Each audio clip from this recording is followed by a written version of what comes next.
তাহলে যদি আমাদের কোরআন এক হয়, নবীও এক হয়, কিতাব এক, আমরা তো ভাগাভাগি কেন? এই ভাগাভাগি হলো কেন?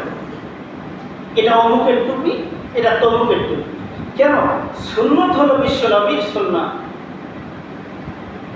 আর এইগুলি বাড়াবাড়ি করবো কেন? কি বলি, হায় রে, ওই মিলাদের মধ্যে গেছে,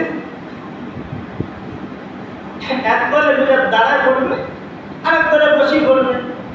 আচ্ছা, কোন মৌলবি সাহেব এখন কি করবে? গ্রুপ কয়টা? এখন মৌলবি সাহেব চিন্তা করছে, যদি দাঁড়ায় করি তাহলে তো মৌলবি ইসলাম আর থাকবেন না, যদি বসি করি তাও তো ইসলাম আর থাকে না। কি করা যায়?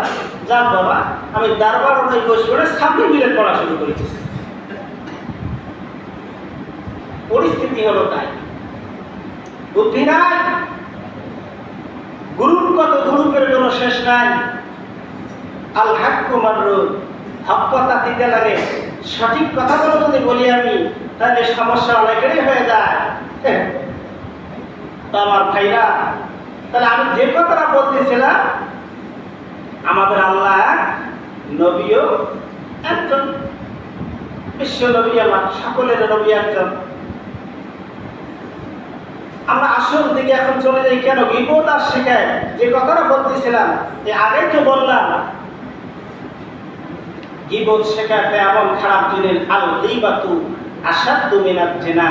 এক ব্যক্তি গীবত জিনা করছে, অপকর্ম করছে, যে পাপে লিপ্ত হলো, যতগুলো গুনাহ হলো, আর এক ব্যক্তি এই গীবত গেয়ে বেড়াচ্ছে, তার আমলনামার মধ্যে সমপরিমাণ গুনাহ, গীবতের গুনাহ তার আমলনামায় জমা হয়ে যাবে। জেনা করলো, জেনাকারীর যে গুনাহ, এই গুনাহ আপনি বলি করালেন, আপনার আমলনামার মধ্যে হয়ে যাবে। তো এই জন্য আমরা গীবত গাব না। কেন গীবত গাব? একজনকারে গাম তার সপ্তাহে বোঝাবো, হক কথাটা বলবো, তারপর দিয়ে দল ভারী করার জন্য আলোচনা, যাতে দল ভারী হয়।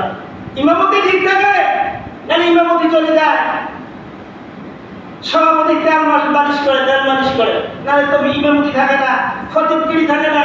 মিয়া, হক কথা বলতে পারো না, তুমি কেন মসজিদে ইমামতি করো? কেন তুমি খতিবের দায়িত্ব না?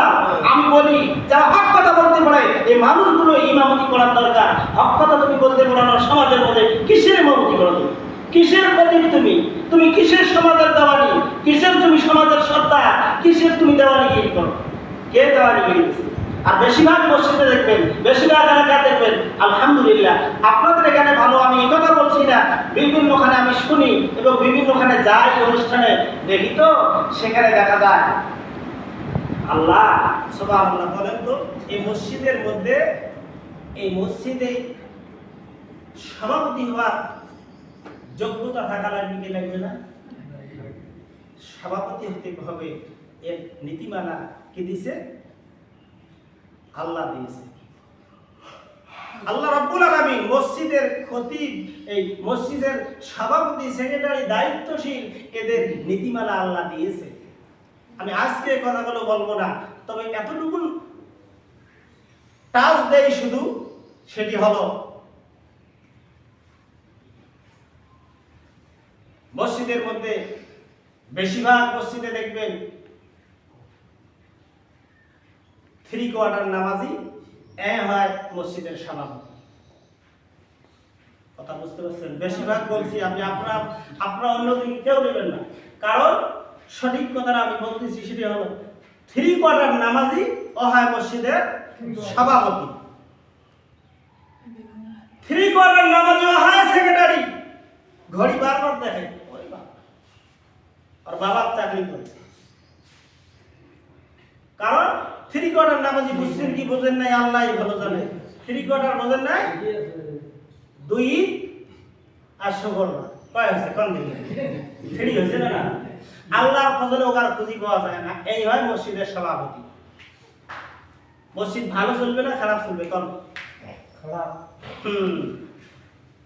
এই জন্য আর দল, খালি দল, খালি দল, খালি দল, দল, দল, ঠিক, দলের মধ্যে তোমার পক্ষে আছে সব ঠিক, চাকরিও ঠিক, সব ঠিক, টাকাও ঠিক, সব কিছু ঠিকঠাক, একটু ব্যতিক্রম হলে নাই। আমার কথা হলো, আমি যখন এই মসজিদে এসেছি আমি তখনই বলেছি আমার কথা হবে কোরআন এবং হাদিস থেকে। এতে কোনো কারো সমস্যা হলে আমার বলার কিচ্ছু নাই, কিচ্ছু নাই বলার, আর করারও কিচ্ছু নাই, সেটা হলো কোরআন থেকে কথা হবে। আলহামদুলিল্লাহ, আল্লাহ পাক রব্বুল আলামিন আমাদের এতদিন থেকে যে কথাবার্তাগুলো বলতেছি বলি, আলহামদুলিল্লাহ কোরআন থেকে বলা হচ্ছে দলিল দিয়ে। আর শুধু এটা কেন, আমার তো রেকর্ডিং হচ্ছে, এই কথাগুলো এখনই চলে যাবে, একটু পরে চলে যাবে, ওই ছেলেগুলো তো ছাড়িয়ে দিবে। তো যাই হোক, এই কথাগুলো তো আমি ভয় করি তো বলতেছি না। ভয় হবে কাকে ভয় করতে হবে বলেন? আল্লাহকে। রেজেকের সামনে মাথা নত নয়, মাথা নত হবে রাজ্জাকের সামনে। এই মাথাটা অনেক দামি। আমার প্রিয় ভাইরা,